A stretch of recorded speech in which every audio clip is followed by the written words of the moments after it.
Bauti koyebisa biso ndenge nini tosala bakoki kosala CV. Même ngamoko ndenge nazali lokuta mabete bapo mosusu pe na yebaki te.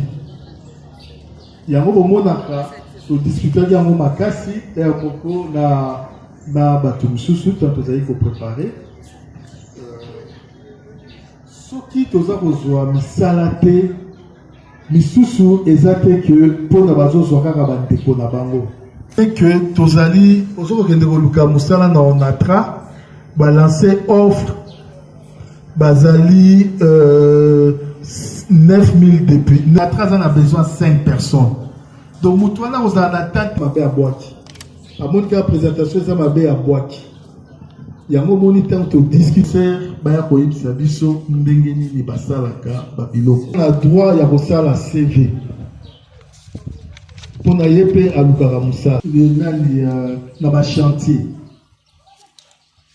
na CV na e côté éducation abokomani ata ozali maçon ata ozali menuisier otanga na ba pour sala CV na yo kosala makasi mingi na lettre de motivation na expérience ababi ko expérience professionnelle te na entreprise na éviter so ba tusu bazana mituna.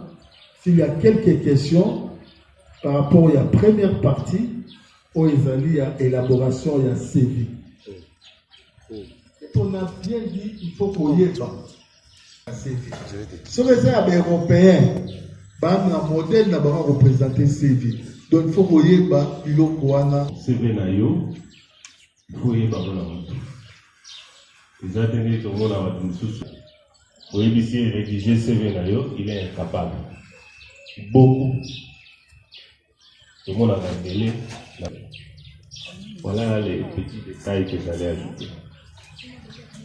On va passer la question reposée. Avant pour les calibosso, micro Moussou Fezana a posé question.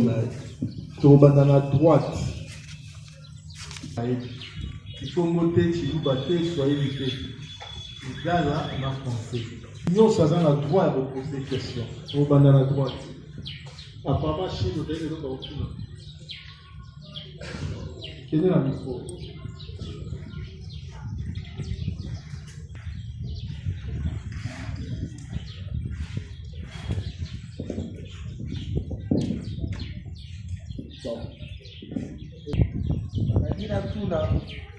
Investisseur, les gens vont combien payer pour investir fort. Il y a des préoccupations dans la voie jusque là. Tout ce qu'on a dans la DCPT, anglo-saxon, il y a des pour la question il y a anglo-saxon, il y a des européens, si on a chinois, indien, particulier, ou bien dans la carte il y a des deuxième préoccupation, nous allons arranger. Ceux qui connaissent Simi, nous trouvons la préoccupation, même ceux qui l'équipe a pris pour soulever Moussapi. Ranger à Maman Nicole.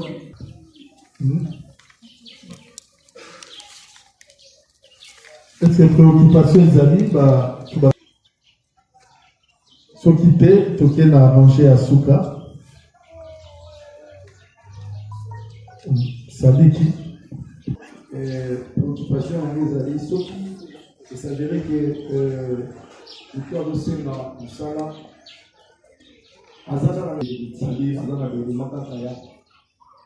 soit il y a détail personnel ou bien éducation. Est-ce que c'est important encore de reprendre d'autres rubriques pour le bilan d'éléments? Première question. Deuxième question,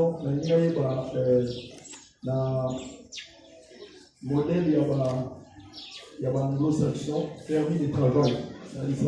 Cela veut dire quoi? Dans le rubrique 4, on a permis de travail. Permis de travail, vous avez comment est-ce que tu peux remplir un élément libre? C'est ça. Donc, ce sera les deux préoccupations. Le par rapport à la rubrique, est-ce qu'il est vraiment important pour la rubrique d'union sur ils en ont toujours des pictoriels. Ils soit ceux qui nous parlent. À Otaka, il y a des pictures dans l'élément. Et si ça veut dire qu'on a des éléments, il y a des rubriques.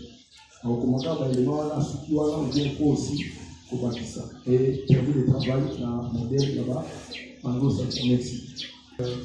Oui, Papa Jos.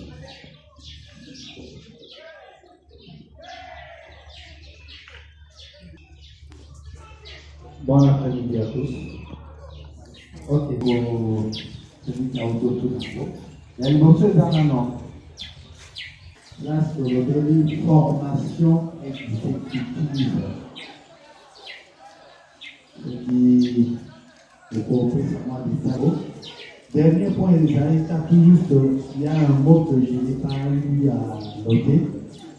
D'un côté, à visible, il y a un troisième mot que je n'ai pas pu. Voilà. Pour la première tranche de mon livre. Ça signifie que tu es pour faire des temps à aux là quand même. Donc on peut ça répondre, comme ça nous allons évoluer. Première question, c'est sur le modèle de CV des Arabes, les Indo-Pakistanais, les Indiens. CV des amis à l'école. L'école de français, l'école de français. Les anglophones ont leur modèle et les francophones ont leur modèle. Alors, dans un modèle, il y a pas anglophone. Donc, la première question, ça plus problème, il y a école. Donc, ça va peut-être le même modèle, peut-être la francophone, mais là, on vient de changer. Lobi Boba la télévision, on a diffusé des images chez Okitunda en Arabie Saoudite. Batana bazalo ba anglais, bazalo ba qui arabe. C'est pour dire que la langue diplomatique ou commerciale est en anglais. Donc, la tendance, comme on a dit tout à l'heure, il y en a deux, soit côté anglophone, soit côté francophone. Les autres, ce sont des langues culturelles, si vous voulez. Mais il y a des rubriques que j'appellerais des rubriques essentielles, ou les rubriques phares, qui ne doivent pas manquer. Parce que ceux qui, par exemple, au tiers comme on a besoin de toi, comment va tes jeunes? Au tiers adresse, au tiers téléphone. Bon, si tu ne dis rien de ce que tu as déjà fait ou de ce que tu sais faire, tu vas le ballon à lettre de motivation. On va te convoquer pourquoi. Donc il faut voir comment mettre les rubriques qui vont rencontrer et intéresser les recruteurs. Carte de travail, si vous voulez, qui donne des informations sur votre passé professionnel de manière réelle, bien sûr. Pas n'abisso du Cameroun, mais papa n'abisso basala avant bisso bazaina ba carte de travail d'époque belge. Oh, ils ont la cette cohébité. Or, les loyaux, par exemple, les payent dans l'entreprise et comme informatisé, qui est obligé d'aller apprendre l'informatique, par exemple Excel, pour faciliter à foutre la machine. Donc, formation en dehors, il y a cycle non universitaire, c'est ça la formation exécutive. Des attentes. Le dernier mot, c'était concis. Le CV doit être clair et concis. C'était ça le dernier. Se faire vendre. Il faut dans la vidéo pour les autres attirer dans un pende, dans un 1m20, matame kotaka, dans un nzela minu, abotia la vidéo pour combo na yo, pour se présenter, pour nous oluka classe, ozoluka ligue, ozoluka musala, ozoluka nazoluka pour engager yo, et votre la différence na ye. Yo. Donc il faut tirer l'élément où il y a lobby essentiel. Où ça la différence na batunsus. Il y a un résumé à mon a 12 rubriques essentielles. Qu'on exagère, on a la tarabaveste, et ça problème dans la vie. On a préféré la mini, ça n'a rien à voir avec les CV. Donc 12 éléments essentiels où il faut attirer employeur pour na azoya. Et là comment et qui aider yo lobby.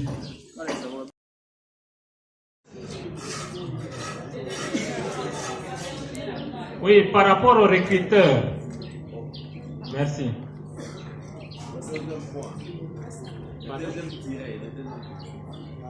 De quel point?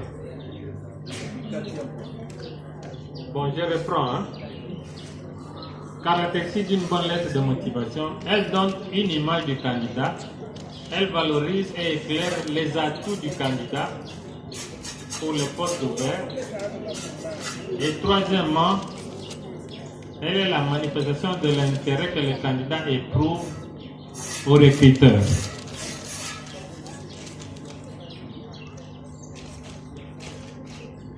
Je vais succinctement vous dire à peu près comment on peut produire une lettre de motivation. À supposer que, je donne un exemple, hein. Vous voulez être engagé comme caissier dans une banque. La BCDC envoie l'offre à l'ONEM, l'ONEM publie l'offre, et vous pensez que vous avez déjà fait la caisse, vous avez une expérience dans le domaine de la caisse, et vous voulez postuler. Voilà à peu près ce que vous allez écrire. À monsieur le responsable des ressources humaines de la BCDC. Concerne, et c'est qu'à objet, il faut mettre concerne 2 points, le poste de caissier. Alors, la première paragraphe, comme nous avons dit, pourquoi j'ai décidé d'écrire, vous dites ceci. Me référant à votre offre au poste de caissier, j'ai l'honneur de vous transmettre ma candidature. Là, vous êtes dans le premier paragraphe. Je suis M. Deogracias Kambidi, détenteur d'un diplôme de licence en comptabilité. Là, je me suis présenté. Alors, deuxième paragraphe, qu'est-ce qu'il faut dire? Qualité de candidat qui se rapproche de l'entreprise, les compétences, l'originalité de sa candidature, expression des points forts. Là, deuxième paragraphe, je mets mes points forts. En ce qui concerne l'offre de caissier, je détiens une expérience dans la gestion des caisses, les caisses en espèces liquides et des espèces au niveau de la gestion des comptes bancaires. Je maîtrise l'élaboration de rapports de caisse en termes de dépôt et en termes de paiement. Vous voyez donc, je cite les points forts par rapport à la caisse. Na lingala na koloba boye. Na premier paragraphe na koloba. Na tanga, par exemple, dans un diplôme à licence na comptabilité, il y a UPEN. Na deuxième paragraphe na koloba boye. Par rapport à l'entreprise na yo BCDC, ngai na maîtrisa, wana na koti na ba compétence, na yebi ko sala na caisse, na yebi ko réceptionner par exemple mbongo euti na banque, ko tanga mbongo na caisse, ko zongisa mbongo na euta caisse kende banque, na yebi pe ko sala ba rapport de caisse, na yebi pe ko sala par exemple paiement ya ba fournisseur. Ce sont les choses auxquelles la banque s'attend. Alors, troisième paragraphe, sollicitation de rendez-vous avec le recruteur, montrer au recruteur que vous êtes le candidat recherché. Dans le troisième paragraphe, na koloba,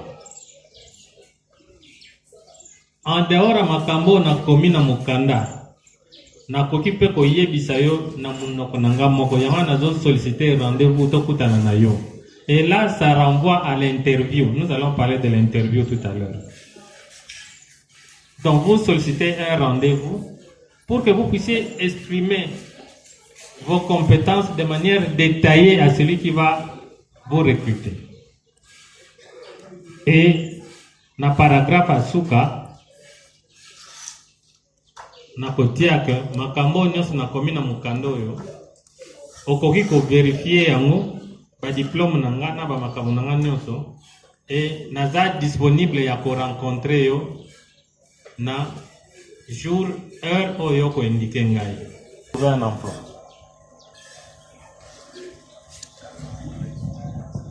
nayebi te ordonnance médicale recruteur aza na santé mikame di mikolo par exemple une lettre de motivation 30 secondes azoluka intérêt clair ezala na facilité en compréhension mine. Ça c'est le premier point. Deuxième point, et d'autres on dit valorise et éclaire les atouts du candidat. Les atouts, comment on se va par mot, comment on se dit par mot, comment on coûte à la base, comment on sort par rapport. Bien. Alors, troisième caractéristique,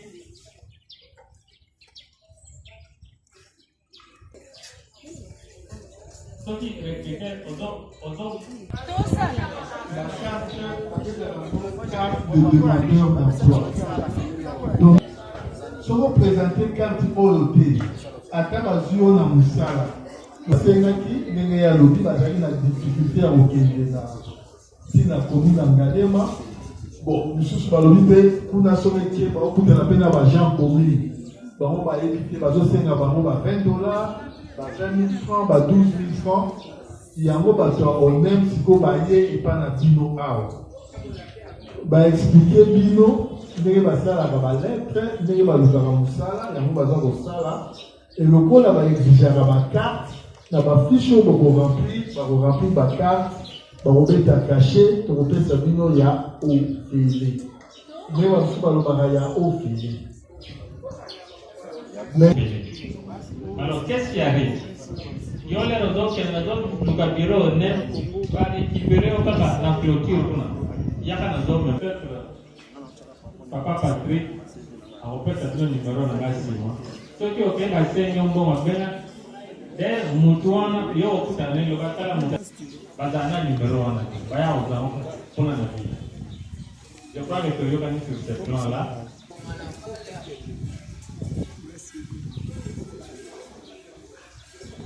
Nazaki na recruteur moko azali responsable ya restaurant. Alors tous ma lettre de motivation européen, ils ont ma mindele bazalaki ebele bazoloba na anglais. Mais ma serveur bazalaki na difficulté ya koyoka ya kosoana bango. Vous pouvez apporter. Et quand vous le dites dans votre CV et dans votre lettre de motivation, vous captivez l'intérêt, vous captivez.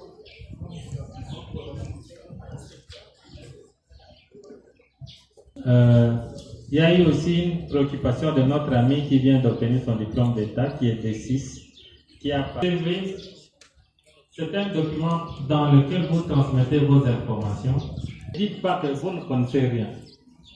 Vous avez parlé tout à l'heure, n'est-ce pas? Tout à l'heure, Bolandi, Papa Patrick Alobi. On a cette expérience, disons témoignage. Moutoumou Azalaki, licencié l'informatique. Alouki Moussala, Azite, Amoni Bazo engagé agent de gardiennage. Accueilli, Abimisi peu de diplôme n'a été. Après à subir l'exercice physique qu'on a engagé.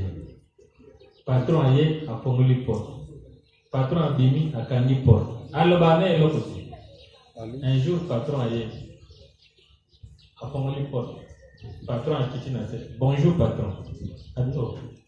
Yo yé ba le français.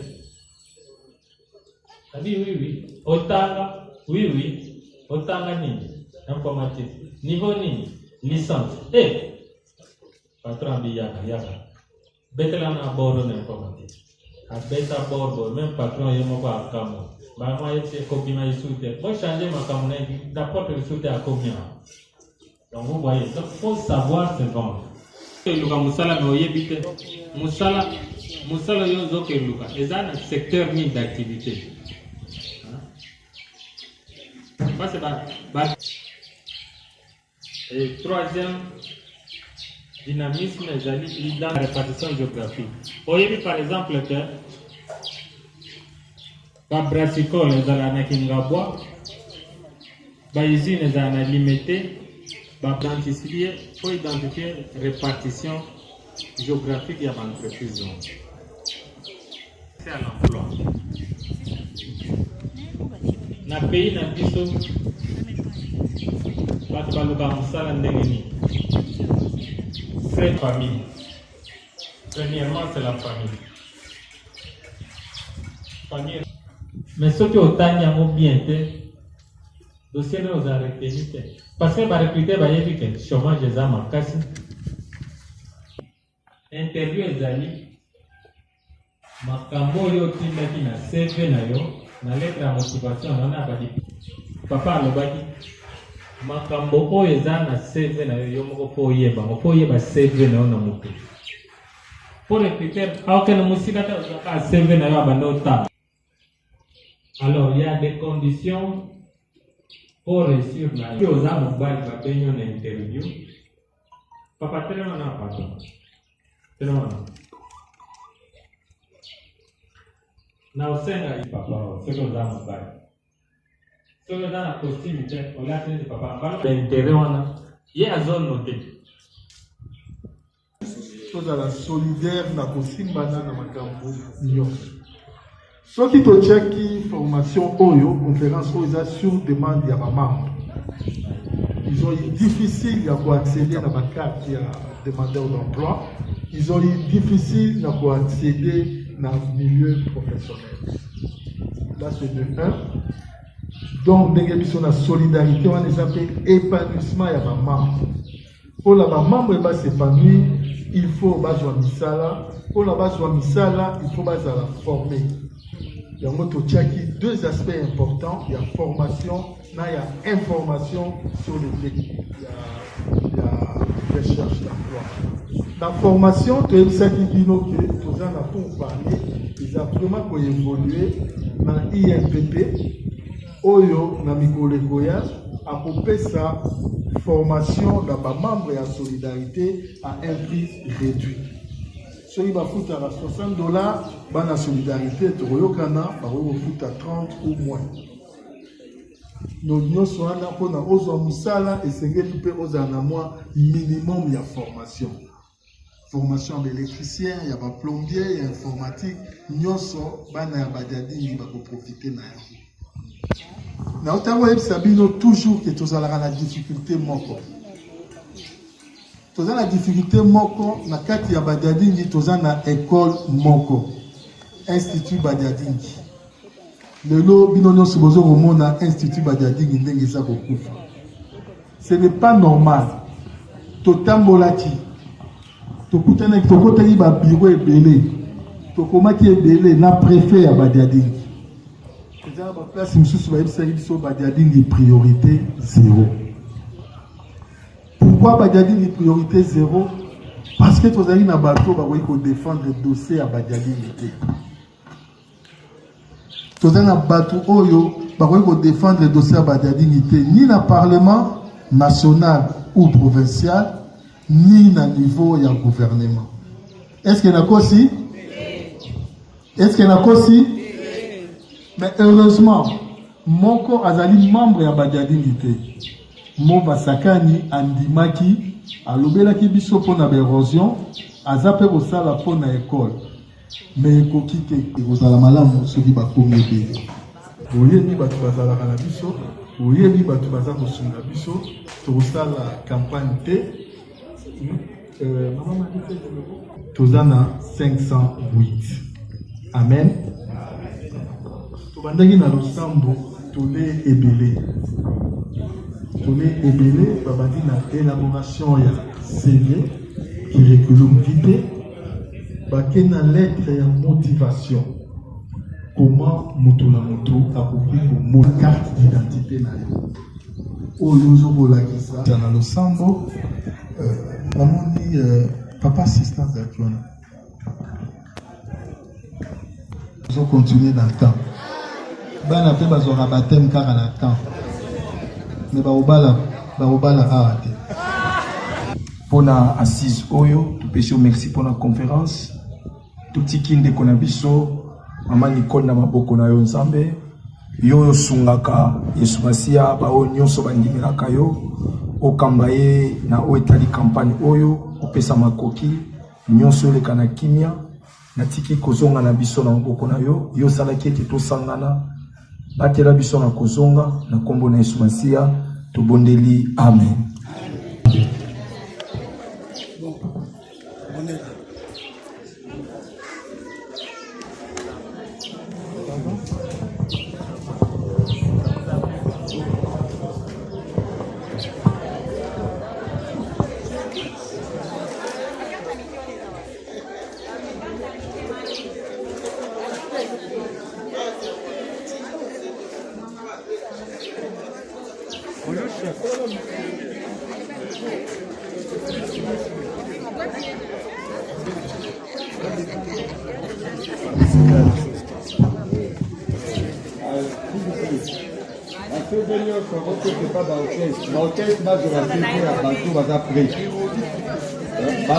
L'orchestre va se passer vers bateau après. On va actualiser la CV la on va faire ça dans l'orchestre.